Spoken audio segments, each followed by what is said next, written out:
Evolution. Welcome to another edition of Shootin' Plink. Today we're going to be back with the Umarex Prymex. And you know what we're going to do if you've watched the other videos. We're going to be shooting it.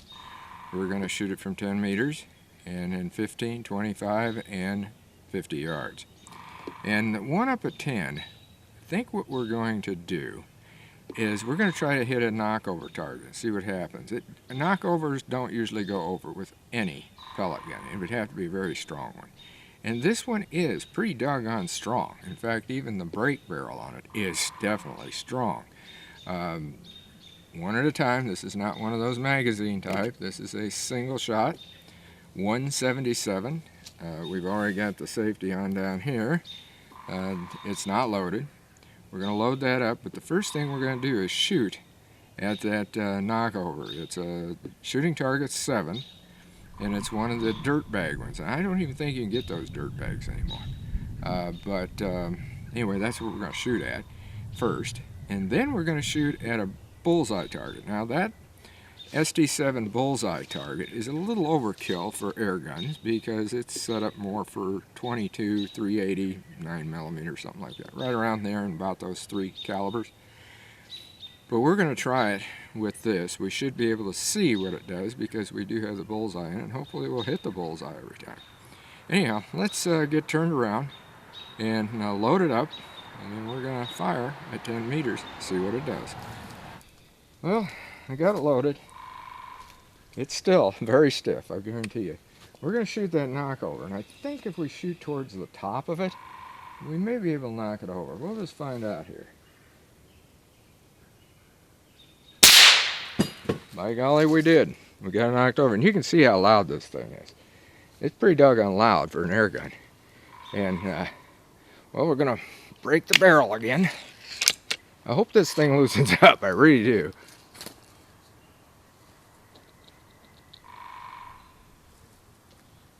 It should get quieter too with more rounds. One of the things I've seen is it has a very tight fit, and that's probably another reason that we have some good accuracy with this thing. So since it is that tight, make sure you give that pellet a good push down there so you don't damage the skirts. Okay, now we're going to try here at the same distance, and we're going to try to hit that bullseye.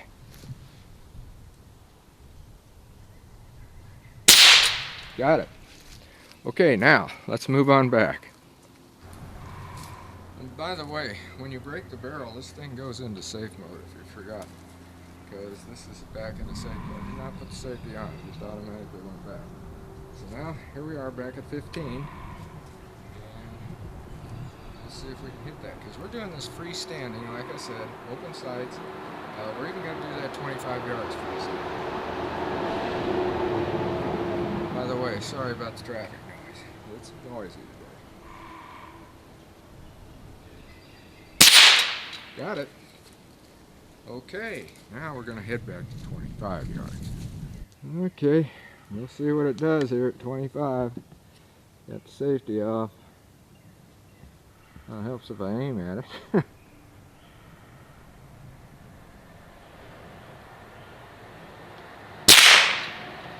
Oh, I must have hit. I've seen the flapper move, so I'd say I probably hit it from this 25 yards. It's an air gun, so I don't know. Remember, that is for a higher caliber. So what do you say we go over to 50?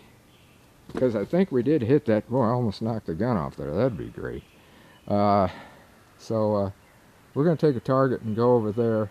And I'm going to take one that we can actually hear, one of those air gun targets like we got. And that way we'll know for sure that it hit, because with that heavy of a target it's going to be a little bit different being that far away. Before heading over the 50-yard range, I went up there and I set up that knockover. We're going to see if we can knock this over from 25 yards. I'm not too sure it's got the power for it, but we'll find out. It hit it, it rocked it back, and that was it. So I would say that, yeah, we probably did hit that bullseye on there, because it did move. But we're going to go over there to 50 We're going to see if we can hit that one that we know we can hear for sure. Okay, I've zoomed in over here. Like I said, it's 50 yards. I'm going to fire 3 rounds. And I'm not sure how this is going to work, but I'm going to aim a little low. There is a center sticker in there that's painted over. There's some other marks where I've shot before. So hopefully we'll be able to tell where I hit.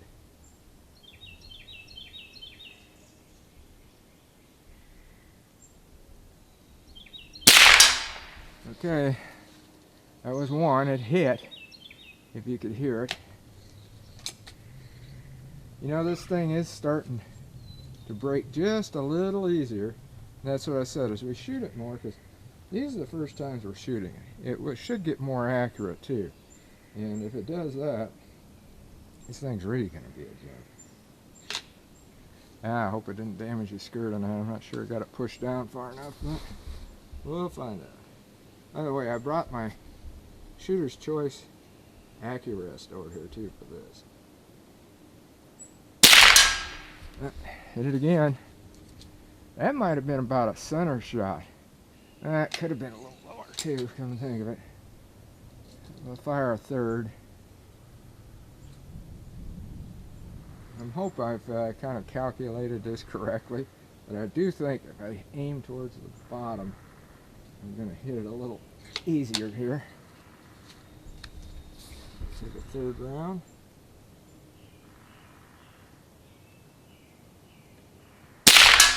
Yep, okay.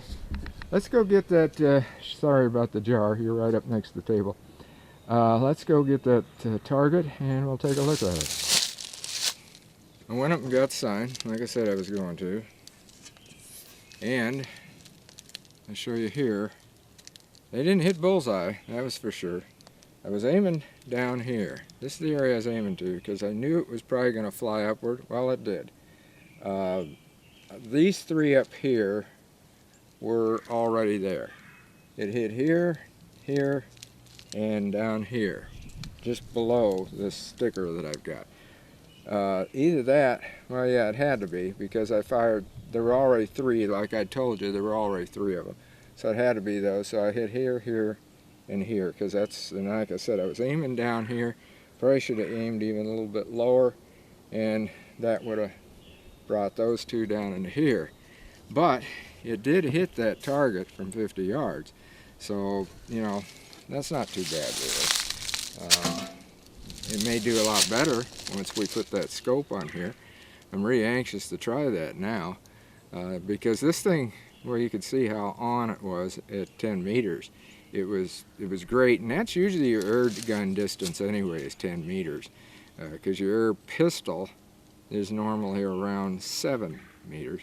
So yeah, it did real good at that. And then of course at 15 it did good, and at 25 yards it hit the target, and it did hit that center. I know it did now because it also hit the knockover. It just did not have the power to knock it on over. So with that, it's probably losing that even in flight, especially like using these RWS Hobby pellets, which are wad color. Now if we used a pointed pellet, that might go a little more accurate at 50 yards. I don't know. We'd have to try it. But anyhow, that is the Umarex Prymex. Pretty doggone good gun, really.